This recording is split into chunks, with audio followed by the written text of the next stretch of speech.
इस जड़ी बूटी परिज्ञान, आयुर्वेद एवं जीवन दर्शन के संदर्भ में हम आपको आज एक और इस औषधीय पौधे से परिचय कराने जा रहे हैं।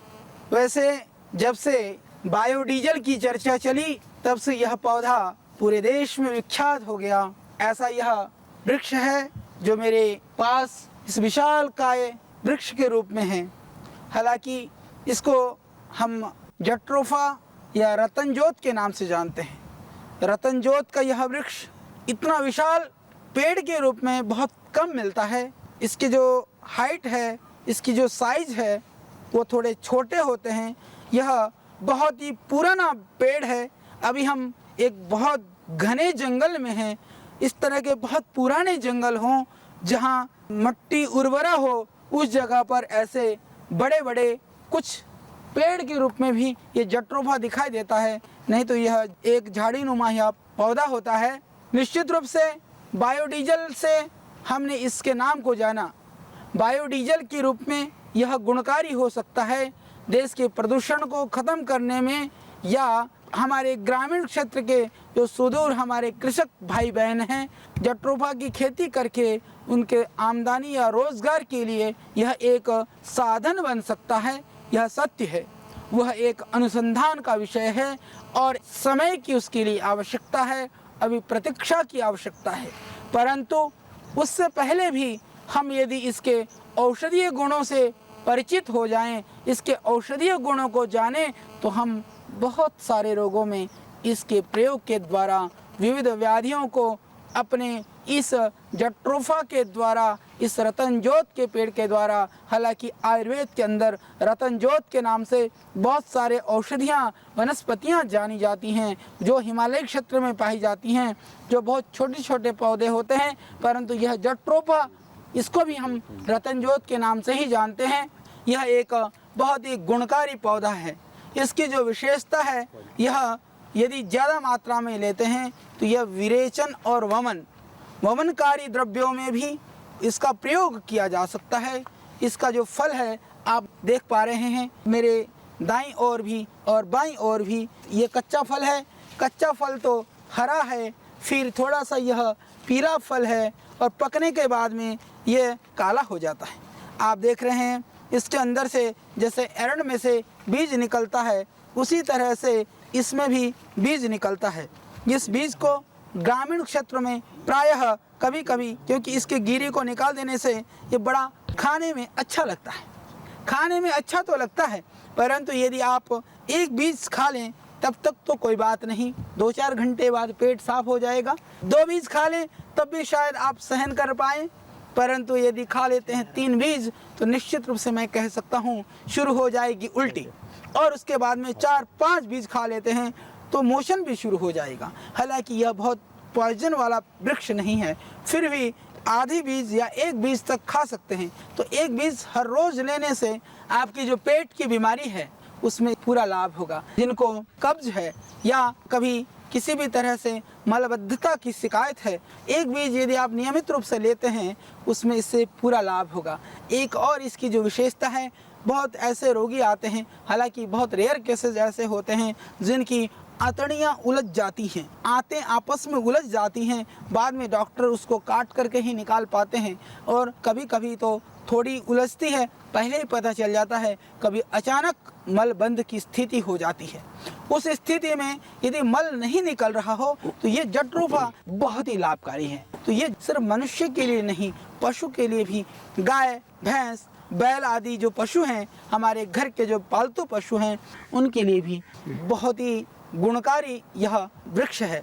जिन पशुओं की आंतड़ियाँ उलझ जाती हैं, अफारा है, 8-10 बीज रोटी में या किसी भी खाद्य पदार्थ में लपेट करके यदि आप उन पशुओं को खिला देते हैं, इससे तुरंत अफारे में लाभ होगा और जो कब्ज की शिकायत है, कब्ज भी इससे ठीक हो जाएगा।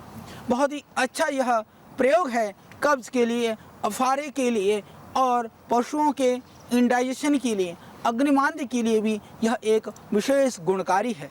और इसके बीजों में से तेल निकलता है। हालांकि रतन जोत के जो तेल है अभी हम बहुत मात्रा में आयुर्वेद में प्रयोग में नहीं लाते हैं, फिर भी जिनको भयानक अर्थराइटिस है, अर्थराइटिस में यह तेल गुणकारी है, और जिनको स्किन की प्रॉब्लम है, चर्म रोग में भी यह तेल गुणकारी है। शरीर में कहीं पर भी भयानक खुजली हो, इसके तेल को लगाने से खुजली में लाभ होता है।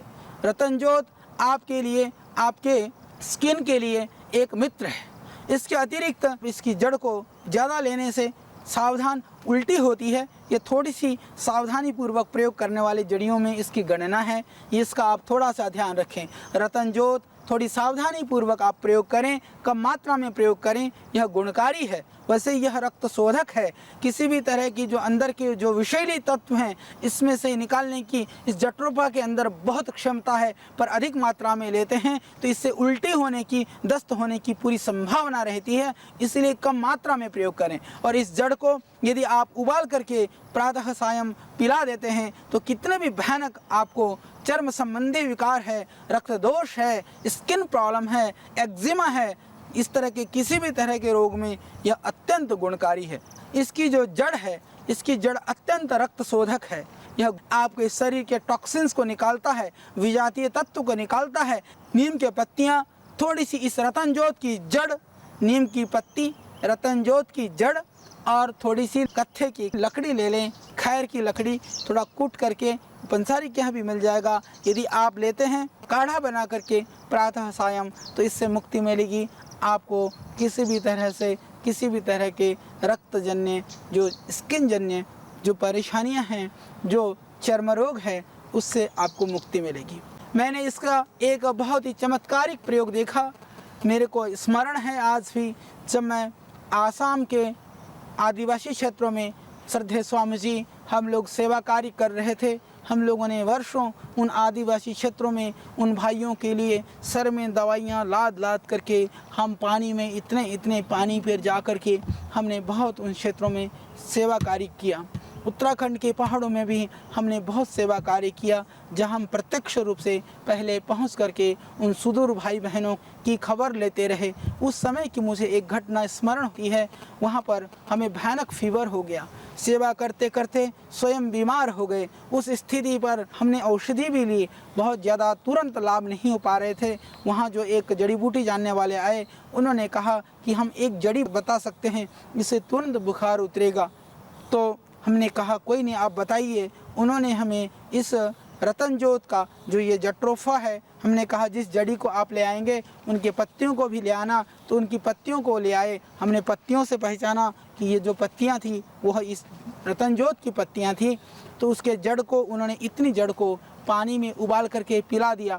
हालांकि हमें पता था इससे ज़्यादा लेने से वमन होता है, परंतु इसको थोड़ी मात्रा में हमने उबाल करके पिया। बाद में उन्होंने कहा कि इसको उबालने की भी जरूरत नहीं है, जड़ को कूट करके थोड़ा पानी मिला करके थोड़ा सा रस, मैं समझता हूँ शायद 4-5 चम्मच रस हमने पिया होगा, और 2-3 बार पीने मात्र से ही बुखार पूरी तरह से उतर गया। शायद वो मलेरिया था, भयानक फीवर था, 102-103 टेम्परेचर था, वहाँ कोई साधन भी नहीं था। सिर्फ इस जट्रोफा की जड़ को लेने से तुरंत बुखार उतर गया। यह एक अनुसंधान का विषय है। हम आपको सावधानी पूर्वक जड़ी बूटियों के प्रयोग के विषय में बताते हैं, जानकारियाँ देते हैं, परंतु कहीं कहीं हमारे जो चिकित्सक बंधु हैं, जो रिसर्चर हैं, जो अनुसंधान करने वाले लोग हैं, जो इन जड़ी बूटियों के संदर्भ में जानकारी बढ़ाना चाहते हैं, उन लोगों के लिए भी, उनके सोचने के लिए वो अपने मस्तिष्क से विचार करें, उसके लिए मैं उनको एक अवसर देते हुए इन बातों को और इन जानकारियों को आप तक पहुंचाना चाहता हूं।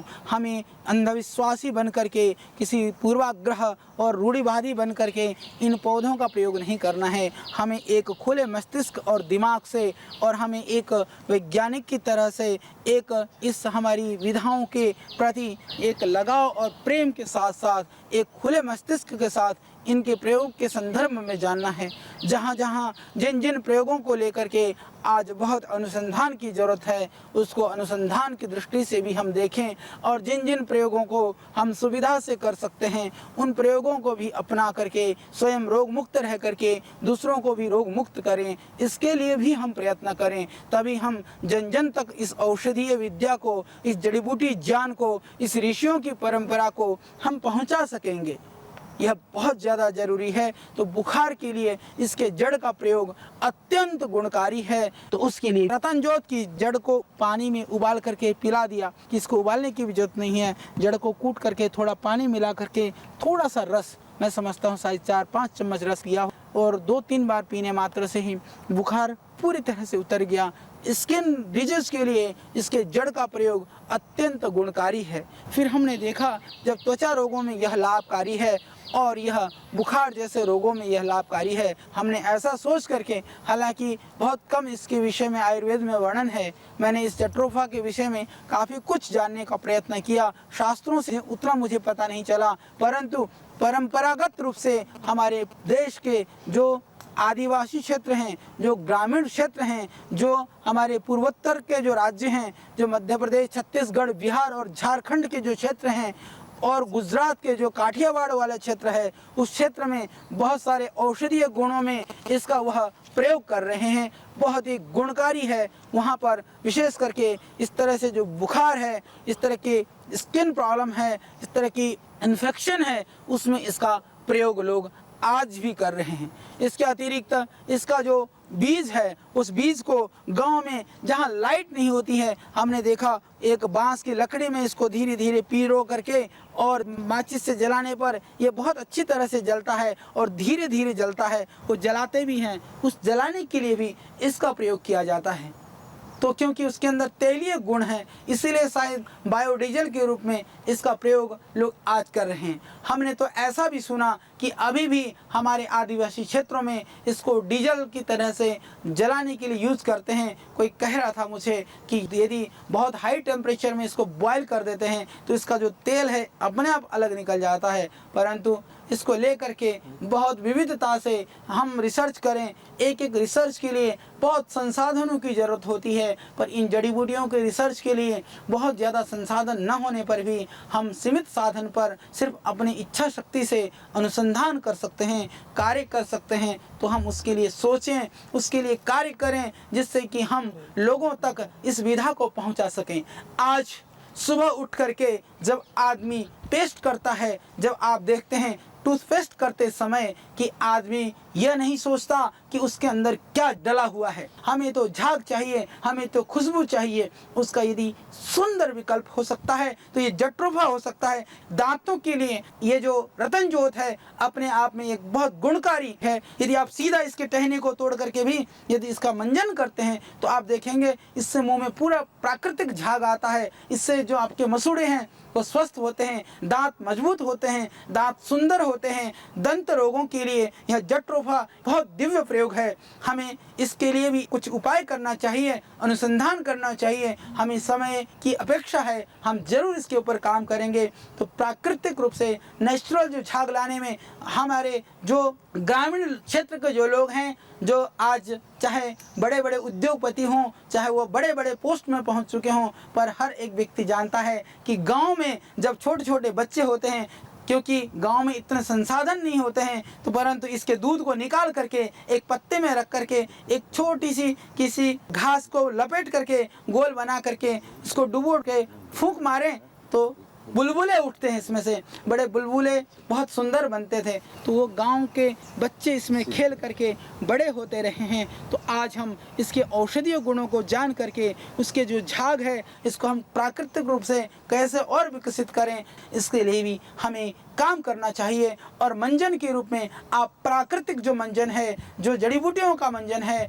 उनको करिए। उनसे दांत मजबूत होंगे। ब्रश से तो आपके दांत और ख़राब होंगे। सिर्फ फैशन की तरह से हमारे यहाँ जो ये परिपाटी चली है, हर चीज़ के पीछे हम फैशन को ढूंढने लग गए, वह ठीक नहीं है। हमारे देश के अंदर जब इस तरह की जड़ी बूटियाँ हैं तो हमें उनका प्रयोग करना चाहिए। आइए मंजन के रूप में, दातुन के रूप में इस जट्रोफा का प्रयोग हम शुरू करें। इसके औषधीय गुणों को हम जान करके इनके औषधीय गुणों का अपने जीवन में हम प्रयोग शुरू कर दें और अपने जीवन को निरोग, स्वस्थ और निरामय बनाने में इन जड़ी बूटियों का हम योगदान लें और वर्षों से खड़ी इन औषधियों का हम प्रयोग करें, जन जन तक इसके प्रयोगों को हम पहुँचाएँ। यही हमारा संकल्प, यही हमारा स्वप्न, यही हमारा आगे आने वाले समय के लिए आप सबके लिए संदेश।